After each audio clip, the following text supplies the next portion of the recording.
At this moment, ladies, Abraham couldn't hold himself.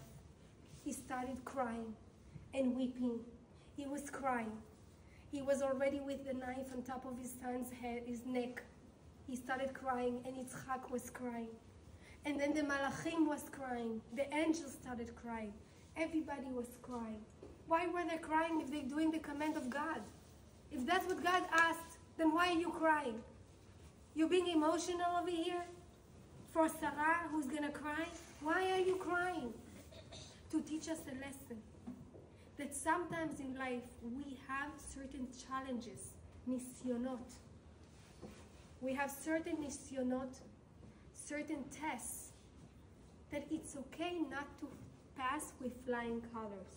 Sometimes it's okay not to pass with flying colors, as long as we pass. It's all right. It's all right not to get 100. It's okay not to be all lovey-dovey when somebody else gets what you really wanted in your life. It's okay. But just be happy for her. Be happy for him. It's okay to just pass. At that moment, the Satan goes to Sarah and he says to her, Sarah, do you know where your son is? And she says, no. Where? He's known that he dressed himself as a very, very tall, like a giant person. And he says to her, you know, Sarah, where your son is? She's like, no. Where is he? And he goes, oh, I can see him on the mountain of Har Moriah, of the mountain of the Moriah. Ooh, and you know what I see? So she said, what do you see? He's lying down, tied up with his neck stretched and a big knife on his hair, on his neck. And then she screams and she says, she understands what just happened. She says, no!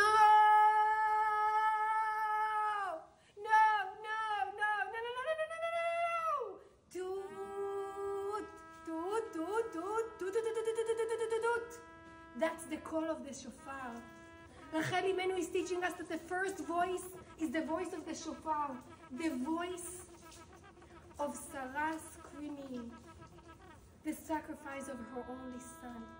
So on Rosh Hashanah, when we hear the shofar, we don't say a word. We concentrate. We feel the pain of the sacrifices that we have made this year. We feel the pain of the sacrifices of our neighbors, of our sisters, of our community, of the mothers and fathers of the October 7th, of the women who were violated, of the mothers who had to hear their daughters getting hurt and disgraced and killed. And Rosh Hashanah, when we hear the call of the shofar, we don't say a word. People think that this is the time to pray. No.